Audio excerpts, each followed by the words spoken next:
Muito boa tarde e a paz de Deus sobre a sua vida, a sua casa, sobre tudo que é seu. Aqui estamos para desfrutarmos, do privilégio de poder estar tendo acesso à palavra de Deus e dela alimentar nossa alma, para aprender mais e mais de Deus e agradar ao nosso Criador, que nos formou para o louvor da sua honra, da sua glória e da sua exaltação. O homem não veio do macaco. O homem não é fruto da explosão de um átomo. O homem é feito de um Deus que é criador e nos criou como criou todas as coisas. E Deus dá vida para que o homem se volte para Ele. Dele aprendendo pela sua palavra, a quem Ele quer se revelar, para dar direção e herdar a vida eterna com Ele. Diz assim a palavra de Deus. Vamos meditar no texto. Então Eliseu mandou um mensageiro dizendo: vai e lava-te 7 vezes no Rio Jordão, e a tua carne te tornará e ficarás purificado. Porém Naamã muito se indignou e se foi, dizendo: eis que eu dizia comigo, certamente ele sairá, pôr-se em pé e invocará o nome do Senhor, seu Deus, e passará a sua mão sobre o lugar e restaurará o leproso. Não são, porventura, Abana e Farpar, rios de Damasco, melhores do que todas as águas de Israel? Não me poderei eu lavar neles e ficar purificado? E voltou-se e foi com indignação. Então chegaram-se a ele os seus servos e lhe falaram e disseram: meu pai, se o profeta te dissera alguma coisa grande, se o profeta lhe disser alguma coisa grande, porventura não a farias? Quanto mais dizendo-te ele, lava-te e ficarás purificado. Então desceu Naamã e mergulhou no Rio Jordão 7 vezes, como mandou o profeta, conforme a palavra do homem de Deus. E a sua carne tornou como a carne de um menino, e ficou purificado da sua lepra. A Bíblia diz que Naamã era um homem, muito valoroso no exército da Síria, diante do rei.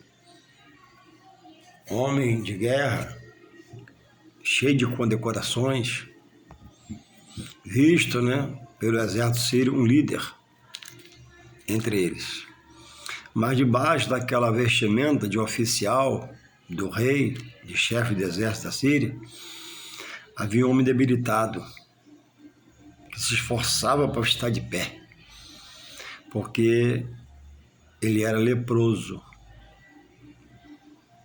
E à vista do povo, com aquele uniforme, era um homem irrepreensível, de coragem, mas quando chegava em casa, ele e a sua esposa sentiam a limitação do homem. E quem não quer se curar de uma lepra? E Deus, que tudo pode, promove a sua cura por misericórdia. Porque a Bíblia diz que as tropas da Síria foram invadir Israel e levaram entre alguns prisioneiros uma menina, não diz nem uma moça, uma adolescente, diz uma menina, vamos botar 10, 11 anos, 8 anos, talvez, não sei. E essa menina, entre os cativos, essa menina, Deus fez com que ela fosse parar na casa de Naamã, chefe do exército do rei da Síria, homem poderoso. A palavra dele tinha muito valor. E ela começou a ver aquela situação certamente, de alguma forma.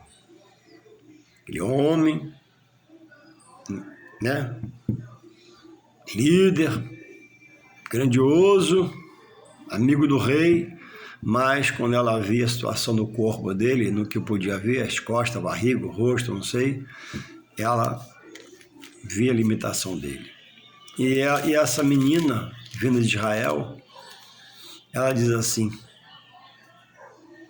e disse a sua senhora, a esposa de Naamã, tomara, diz assim, se o meu senhor, que era Naamã, que cuidava dela, enviasse diante do profeta, que está em Samaria, ele o restauraria da sua lepra.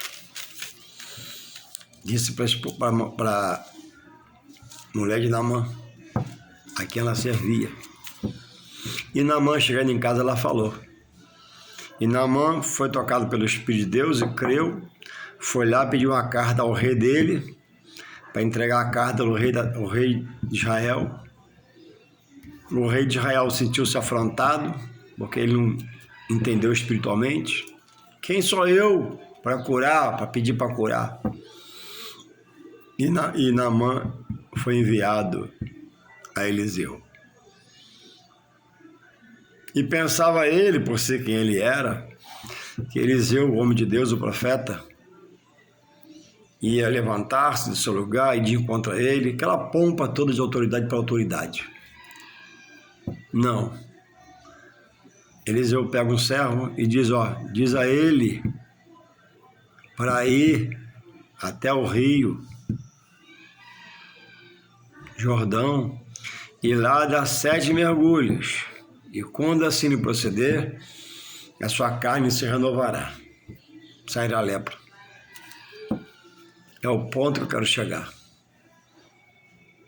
Ele tinha dinheiro, tinha tudo do Palácio Real a seu favor para procurar um especialista, um remédio, mas ainda não tinha o remédio naquela época.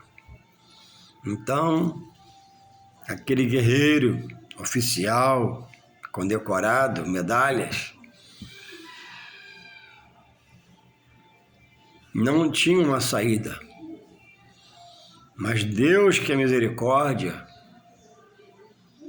usa uma incursão síria em Israel, permite, entre os cativos que foram levados para a Síria, uma menina aí, e essa menina é achada graça sobre ela pelos olhos da mulher de Naamã. Vai para a casa de Naamã, tá entendendo? E lá ela vendo aquele quadro, ela usada pelo Espírito Santo diz assim: se meu Senhor fosse enviado ao profeta que está em Samaria. Ela falava de Eliseu, a quem ele foi. E houve a comunicação interna entre ela, o marido e o rei. O rei deu a carta, ele foi. E chegou lá. Não teve pompa. Não teve nem fala. Não teve nem apresentação. Foi enviado um servo do profeta para falar com ele: vai até o Rio Jordão e mergulha 7 vezes. Sua carne ficará limpa. Só isso.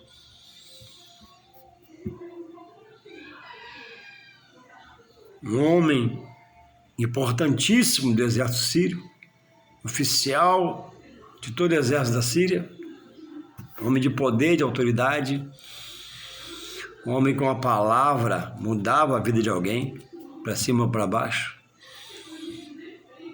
está com sua vida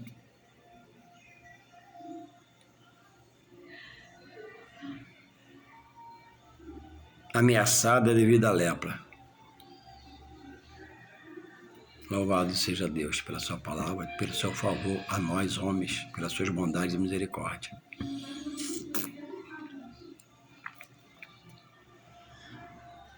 Deus trabalha pelo homem. Deus trabalha pelo homem que nele está e o serve, e trabalha por toda a humanidade. Ele revela que ele entregou Jesus na cruz, morreu por todos, para que ninguém pereça, mas todos tenham a vida eterna. Porque um dia, todos iremos nós prestar contas a Deus por nossas obras. E aquele que o adorar e o servir for fiel, a promessa de morar com ele na glória do Pai, feita por Jesus. E há uma advertência, né? De quem o rejeitar, perder a sua vida para toda uma eternidade. Então a hora de aceitar o convite de Deus pela sua palavra é hoje. Após a morte não adianta mais nada. Então fica a lembrança, o legado, bom ou ruim, de quem se foi. Pai não salva filho, filho não salva pai. Um pode ajudar o outro a se salvar pela palavra, mas diretamente não pode. Então, vejamos o que aconteceu para no final Naamã receber a vitória de Deus. Aí Naamã cita para quem o veio falar. Mas lá na Síria tem 2 rios que dá o nome aqui, ó.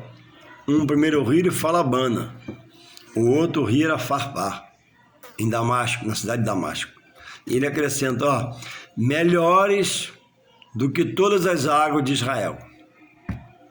Não poderia eu lavar neles e ficar purificado? E voltou-se com indignação. Ele voltou, ele recuou. Ele não achou aquela pompa de todo lugar que ele ia para ser recebido daquele jeito. Tocar corneta e falar o nome dele, ser honrado. Voltou-se. Por ele não aconteceria o milagre. Por ele não seria mudado. Por ele não seria transformado. Mas Deus queria operar na vida dele e usa os seus servos. E é dito assim, ainda que sobre os rios, né? A questão não era a qualidade da água. Havia rios em Damasco, na cidade da Síria, com águas mais nobres do que de Israel, mais claras, menos poluídas, mas a condição de ser no Jordão é que Deus queria que ele passasse por essa humilhação. A Bíblia diz que aquele se humilhar aos pés do Senhor será exaltado. Então, se você está sendo humilhado e está em Deus, Deus está te contemplando. Você não vai ser abatido, você está em Deus, lutando, caminhando, querendo, desejando, amando, com dor, aflição. A Bíblia diz que quem leva, né, seus feixes, quem semeia em lágrimas, né, voltará com seus feixes na mão de alegria, porque perseverou, se determinou em Deus, manteve o ânimo, teve visão, foi fortalecido pelo Espírito e ficou. Esses que assim proceder cantarão mais à frente, como Ana, como outros, na Bíblia está escrito, o cântico de vitória. E vão dizer, ó, eu padeci, eu sofri, eu gemi, foi difícil, doeu, mas ó, Deus me sustentou. E hoje eu quero falar para vocês que o nosso Redentor vive. Com você não vai ser diferente. Mas cadê a perseverança? Cadê o bom ânimo? Cadê a alegria? Cadê o desejo? Porque tinha na Síria, na cidade de Damasco, 2 rios que ele cita, com águas transparentes, claras, creio eu, para ele falar assim. Ele conhecia o Rio Jordão. E ele cita, ó, tem 2 rios lá, Abana é um e Farpar é o outro, que as águas são melhores. Então eu vou lá, não, mas não era na Síria, não era no rio Abana, nem no rio Farpar, era em Israel, pelo poder de Deus, pelo ouvir o profeta, e no rio do Jordão. Sujo, ou mais ou menos limpo, contaminado era ali. Aí, certamente foi Deus, impulsionou os servos a completarem o trabalho dele. Diz assim, ó. 2 Reis 5,13. Então, chegaram-se a ele os seus servos e lhe falaram e disseram: meu pai tinha ele como pai. Quanto mais meu pai, se o profeta, eu quero ressaltar isso aqui para você, que às vezes não tem direção na vida espiritual, é um louco espiritual, serve a Deus de uma forma meio doida, atabalhoado, correndo, desesperado, não respira. O evangelho que você vive não transmite para você paz, porque você quer viver no seu eu, no seu ego. O evangelho é troca de fardo, um pesado pelo leve e suave que de Jesus. Então, Jesus é o príncipe da paz. Como é que eu vou viver a servir a Deus sem paz? Não. Apertou? Não, eu tenho paz. A dificuldade aumentou? Eu tenho paz. Piorou? O meu Redentor vive. E por fim se manifestará a mim, no meu caso, será misericordioso. E vamos embora. Eu vou comer o que eu tenho, dar glória a Deus, amém. Vou beber o que eu tenho, dar glória a Deus, amém. É isso que Deus quer do servo. Que ele se posicione, eu não vou ceder. Como o profeta Abacuque, né? Ainda que falte tudo, eu vou servir a Deus, vou mencionar a Deus. E outros mais. Então se chegaram a ele os seus servos e lhe falaram e disseram: meu pai, se o profeta te disser alguma coisa grande, porventura não a farias? Quanto mais dizendo-te ele: lava-te e ficarás purificado. Então desceu e mergulhou no Jordão 7 vezes, conforme a palavra do homem de Deus, que não estava lá, estava próximo. E a sua carne tornou-se como a carne de um menino e ficou purificado. E até hoje, porque ele obedeceu, ele se voltou para trás, não por ele, porque Deus o fortaleceu pelos seus servos. Até hoje eu estou aqui falando na mão nessa tarde. Agora, eu queria frisar o 2 Reis 5, verso 13. A simplicidade como Deus atuou para operar esse milagre pelo profeta. Manda ele lá, mergulhar 7 vezes e a carne será como de um menino. Aquela carne, né? A gente cheira, brinca e apalpa nas crianças. Aquela pele cheirosa, a primeira pele. Irmãos, o Evangelho, o reino de Deus, não é comida nem bebida. Está lá em Romanos 14:17. Mas é justiça, paz e alegria do Espírito. A alegria de Deus não pode estar no que eu tenho, no que eu possuo, pouco ou muito, porque são coisas passageiras, que se acabam, são roubadas, a ferrugem corrói, a traça consome, etc. e tal. Mas Deus não proíbe ninguém ter posses. Não é pecado ter posses. Quanto mais posses, melhor. Você pode abençoar mais gente. Mas há quem não tem, e é mediano, tem pouco. Cada um de nós temos nossa limitação. Então o reino de Deus, ele não é comida nem bebida. Não é barganha, não é troca-troca, não. É justiça, Deus é justo e fiel para te honrar. É a paz, Jesus é o principal, você já está com ele, você já está com ele. E alegria no Espírito. Eu não comi o que eu quis no almoço hoje, não, mas eu tenho alegria no Espírito. Logo mais eu queria comer tal coisa, não posso comer, meu dinheiro não dá. Não, mas a vida não é o que eu quero comer. O que eu quero comer, eu quero comer. Se eu puder comer, eu vou comer. Mas da vida não é o que eu quero comer. Eu não comi hoje, eu como amanhã. Mas eu queria tanto comprar aquilo, não dá, mas vou juntar dinheiro e vou comprar. Deus vai me abençoar. Existem pessoas que saíram do mundo, aceitaram a Jesus e foi trocado o fardo do mundo que é pesado, de Jesus que é leve e suave. E agora é só mirar a casa do Senhor, frequentá-la e ouvir o que Jesus orienta. A fé vem pelo ouvir e ouvir minha palavra. E ficar no seu cotidiano, sendo fiel à sua congregação, ao seu ministério, onde Deus te colocou, e prosseguir. Vai ter dor, às vezes, vai ter aflição, vai ter angústia, vai ter sorrisos para refrigerar, vai ter gargalhadas, senão você não aguenta, da parte de Deus por você. Vai ter vitória, vai ter alguns percalços, algumas derrotas, vai ter dia de dores, de aflições, de angústia, de más notícias. No Senhor, ninguém está livre disso, mesmo no Senhor. Mas uma coisa é você passar uma aflição no Senhor. Ele é refúgio, salmista, fortaleza, socorro em presente angústia. Outra coisa é passar sem o Senhor, sendo oprimido pelo espírito mal, te acusando, te tentando, te perturbando, te oprimindo, deprimindo e às vezes levando você à possessão, por ele mesmo você, agindo. Então a riqueza em Deus não é aquela riqueza visível de coisas, não. A riqueza de Deus é interior. Está no coração, no sentimento, no pensamento, no equilíbrio, na paz, no refrigério. Hoje está ruim, mas amanhã vai ser bom, em nome de Jesus. Porque nós cremos, né? O que Jó viveu. Mas não percebia. Mas no final ele disse, ó, o meu Redentor vive e por fim se levantará a meu favor. E se levantou.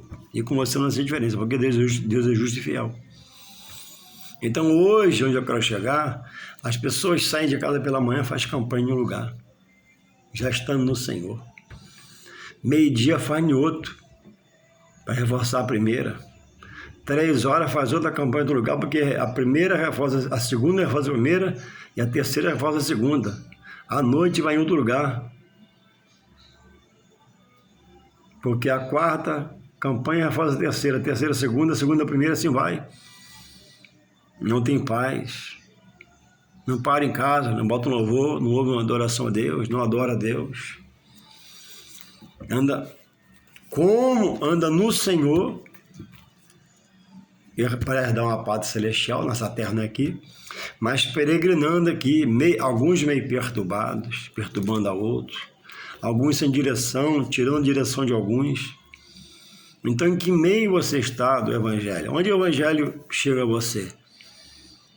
Você frequenta a escola dominical? Não. Aí você perde muito, você não aprende. Você vai terça-feira no culto da palavra? Não. Aí você perde muito. Então você não está parando para deixar Deus te doutrinar. Você não para deixar Deus exercer o seu poder sobre você. Você até canta, né? Eis-me aqui, Senhor. Faz de mim um vaso novo. Mas você, na prática, não flui no seu dia a dia. Basta congregar, ser fiel, buscar a alegria do Espírito, a paz do Espírito que só Deus dá, e pronto. A Bíblia chega a dizer em Mateus 6, o que pode o homem acrescentar a si mesmo? Nada. Então, quem tem esse tipo de vida também é muito roubado, saqueado, que vai num lugar que parece que é de Deus. O homem se veste como homem de Deus, fala como homem de Deus, mas a Bíblia adverte. Cuidado com aquele que chega a você com aparência de piedade, muito amor, mas por dentro é um lobo. Ele está buscando uma forma de te iludir, te enganar, preparando uma cilada. E você abandonou sua igreja, sua congregação. Escola dominical muito cedo, culto da palavra, não há prazer. Então você não busca, né, o reino de Deus, que é justiça, paz e alegria no Espírito. Terça-feira carnaval, hoje vai ter na congregação um culto da palavra. Eu vou estar lá em nome de Jesus, eu quero estar lá, eu desejo estar lá. Eu preciso estar lá para aprender de Deus. A minha alma tem que ter sede de Deus, que a minha alma no mundo tinha sede do pecado, sede do prazer carnal, sede da vida da carnalidade, e eu ia na chuva, ia no sol, não tinha dia. Eu preciso avançar espiritualmente, me decidir, romper a barreira das minhas incredulidades. E assim Naamã foi abençoado. Mas diz os servos deles, disse os servos dele, é onde eu quero me firmar. Meu Senhor, Hoje muitos praticam isso, né? Se ele te pedisse uma coisa muito grande, tu não faria? Subir uma montanha 10 vezes num dia só? Um exemplo. Atravessar nada o Rio Jordão 10 vezes, não seria difícil?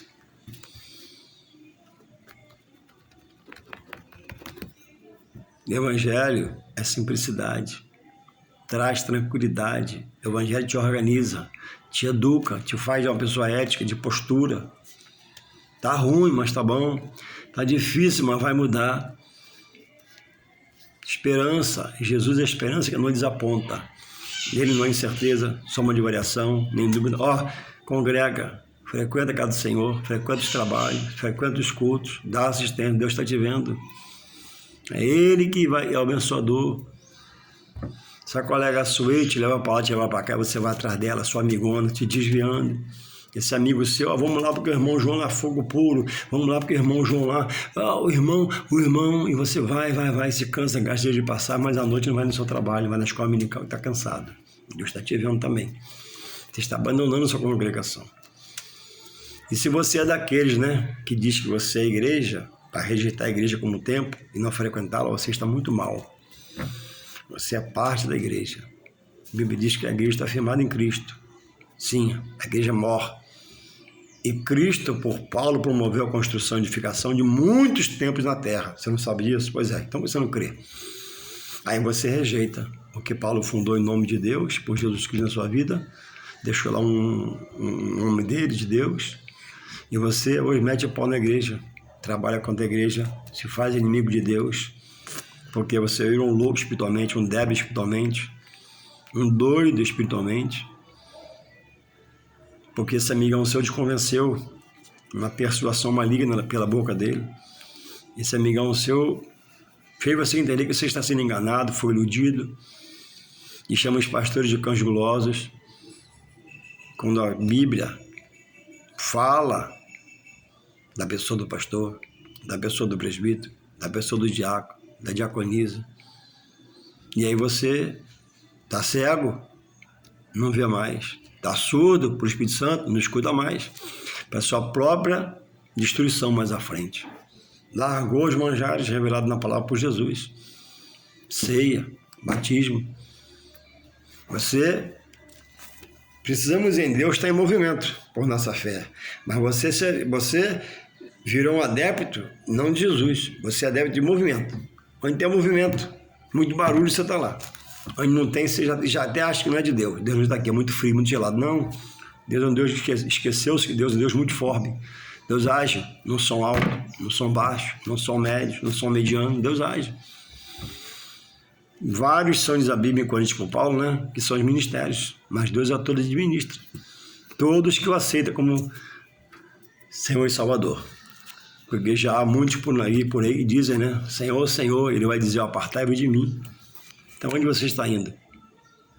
Como é que está a situação da igreja, onde você vai, daquela casa que você vai, está em rebeldia, você nem sabe. Como é que aquela irmã que é fogo puro, a revelação de Deus, você sabe entender, discernir? Você ouve lá e entende que é de Deus? Você sabe discernir? Pois é. Você nem está cru, começando, menino na fé, mas já quer dar passos muito largos, voo muito altos, você pode cair, pode escorregar e se machucar todinho. Quantos estão fora do evangelho que foram muita pressa, muita correria, deixaram de ouvir o seu líder, agora ouvir a irmã, não a irmã, ouvir o irmão, e seu líder está orando por você e vendo que você vai cair mais à frente e vai voltar esborrachado. E feliz e volta esborrachado para consertar. O filho pródigo, né, se precipitou, me dá minha herança, foi, pecou e gastou tudo, voltou, ó. Graças a Deus deu tempo de voltar. Muitos não dá tempo de voltar e se perdem. Então que possamos refletir. Evangelho é descanso, é paz, refrigério. Eu vou no culto hoje, domingo eu vou de manhã, quinta-feira eu vou, domingo de manhã eu vou, domingo à noite eu vou, dia a dia. Deus está contemplando, Deus está vendo.